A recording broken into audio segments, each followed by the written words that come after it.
පාමක්ස්පර්ට් YouTube channel එකට ආයුබෝවන් කියලා ඔයාලා හැමෝම අදත් ආදරෙන් පිළිගන්නවා. අපි බෙහෙත් බොන්නේ ඇයි? වික්ෂිප්ත වුණාද? හිතුණාද ඔබට ගහන්න ප්‍රශ්නයක්ද? බෙහෙත් බොන්නේ ලෙඩක් හොඳ කරගන්නනේ. ඒ වගේ දෙයක්. ඔව්.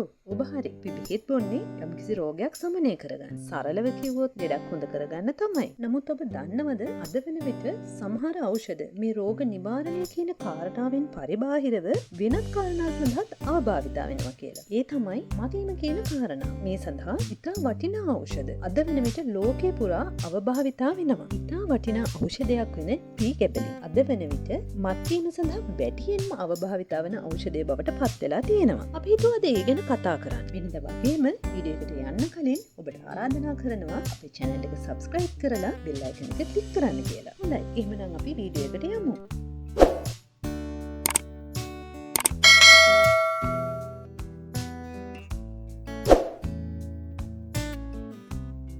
මොනවද මේ ප්‍රීගැබලින් කියන්නේ? ප්‍රීගැබලින් කියන්නේ මධ්‍ය ස්නායු පද්ධතිය මත ක්‍රියා කරන ඉතා වටිනා ඖෂධයක්. විවිධ රෝග සඳහා මේ ඖෂධය වෛද්‍යවරුන් විසින් නිර්දේශ කරනවා.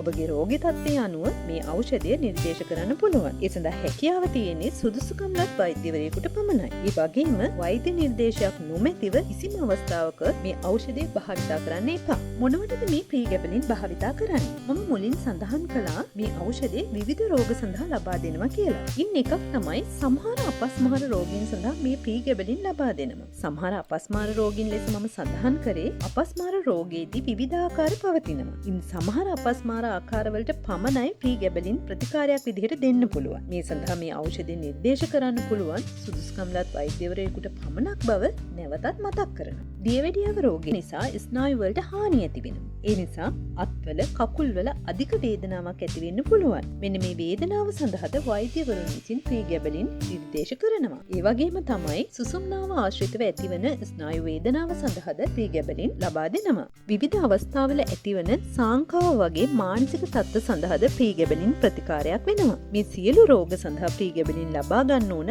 වෛද්‍ය නිර්දේශය මත පමණයි. ඕනෑම ඖෂධයකට වගේම මේ ප්‍රීගැබලින් වලටත් අතුරු ආබාධ පවතිනවා. අපි දැන් බලමු මොනවද ඇති වෙන්න පුළුවන් අතුරු ආබාධ කියලා. ඇති වෙන්න පුළුවන් ප්‍රධානතම අතුරු ආබාධය තමයි ඇබ්බැහිවීම. අපගේ ස්නායු පද්ධතිය සංසුන් කරලා ප්‍රීතිමත් හැඟීමක් ඇති කිරීමේ හැකියාව මේ ඖෂධයට තිබෙනවා. මෙන්න මේ හේතුව නිසා ඖෂධයට ඉක්මනින්ම ඇබ්බැහිවීමේ හැකියාවක් තියෙනවා. ඒ වගේම තමයි මේ ඖෂධය නැවැත්වූ විට ශාරීරික හා මානසික ව්‍යාකූල තත්ත්වයන් ඇති වෙනවා. මෙන්න මේ නිසා නැවත නැවතත් මේ ඖෂධය ලබා ගන්න පෙළ තවත් ඇතිවිය හැකි අතුරු ආබාධයක් විදිහට කරකැවිල්ල හඳුන්වන්න පුළුවන්. මේ අතුරු ආබාධ සමහර අයට ඇති වෙන්නත් පුළුවන්, සමහර අයට නැති වෙන්නත් පුළුවන්. ඒ වගේම තමයි තවත් සමහරක් අයෙකුට හිස රදේ ඇතිවීමේ හැකියාව තියෙනවා. මේ හිස රදය සුළු හෝ දරුණු ලෙස ඇති වෙන්න පුළුවන්. නිදිමත දැනීම, එහෙම නැත්නම් හොඳින් නිින්ද යාම මේ ඖෂධය නිසා එන්න පුළුවන් තවත් අතුරු ආබාධයක්. ඉතින් මෙන්න මේ අතුරු ආබාධ මේ ඖෂධයට ඇබ්බැහි වෙන්න හේතු වෙනවා. තවත් ඇතිවිය හැකි අතුරු ආබාධයක් විදිහට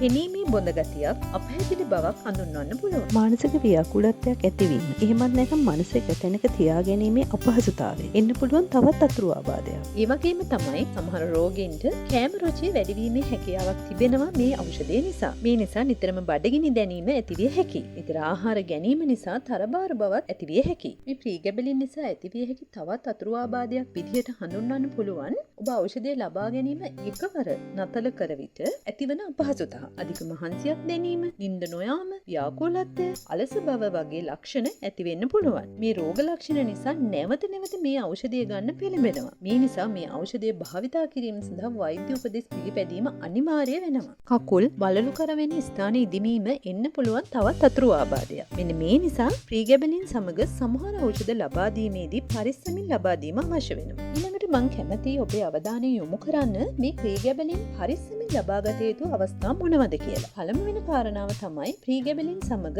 මත්පැන් භාවිතා කිරීම හානිකර වෙන්න පුළුවන්. නිදිමත වැඩිවීම, මානසික ආතතිය, ව්‍යාකූලත්වය, හුස්ම ගැනීම අපහසු වීම වැනි අතුරු ආබාධ වැඩි වෙන්න හැකියාව තිබෙනවා ඔබ මේ ඖෂධය සමග මත්පැන් භාවිතා කළහොත්. ඔබ දියවැඩියා රෝගියෙක් නම් ඒ සඳහා ප්‍රයෝගිටසෝන් කියන ඖෂධය ලබා ගන්නවා නම් ඒත් සමග මේ ප්‍රීගැබලින් පරිස්සමින් ලබා ගන්න ඕන. මේ දෙක එකට ලබා ගැනීම නිසා බර වැඩිවීම, ඉදිවීම වැනි අතුරු ආබාධ ඇති වෙන්න පුළුවන්. ඒ වගේම තමයි ඔබ නිින්ද යාම අඩු රෝගියෙක් නම් ඒ සඳහා යම් ඖෂධයක් ලබා ගන්නවා නම් ඒත් සමග මේ ප්‍රීගැබලින් ලබා ගැනීම භයානක වෙන්න පුළුවන්. නිදිමත වැඩිවීම, හුස්ම ගැනීමේ අපහසුතා, මතකය නැතිවීම, ව්‍යාකූලත්වය වැනි රෝග ලක්ෂණ ඇති වෙන්න පුළුවන්. මේ පිළිබඳව ඔබගේ වෛද්‍යවරයාගේ උපදෙස් අනිවාර්යයෙන්ම ලබා ගන්න ඕනි.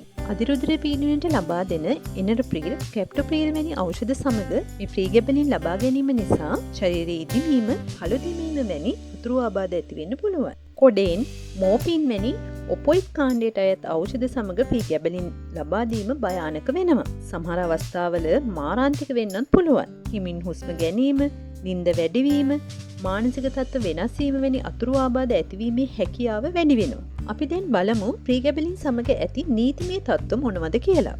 පළමුවෙනි එක තමයි ප්‍රීගැබලින් ලබා ගැනීම සඳහා සුදුසුකම්ලත් වෛද්‍යවරයෙකුගේ බෙහෙත් තුණ්ඩුවක් අවශ්‍ය වෙනවා. එසේ නොමැතිව ප්‍රීගැබලින් ඉල්ලා සිටීම, ළඟ තබා ගැනීම නීති විරෝධී වෙනවා. ඒ වගේම තමයි අවසරයකින් තොරව ප්‍රීගැබලින් ළඟ තබා ගැනීම, විකිණීම නීති විරෝධී වෙනවා මෙන්ම ඒ සඳහා නීතියෙන් දඬුවම් ලැබීමටත් හේතුවක්. ඒ වගේම තමයි අවසරයකින් තොරව ප්‍රීගැබලින් ප්‍රහාණය කිරීමද නීතියෙන් තහනම් වෙනවා. ඉතින් මේ සම්බන්ධව ඔයාලට මොනවා හරි ගැටලුවක් තියෙනවා නම් කමෙන්ට් කරන්න. මතකයිතුව channel එක subscribe කරන්න. එහෙනම් තවත් මේ වගේ වැදගත් වීඩියෝ එකකින් හමු වෙමු.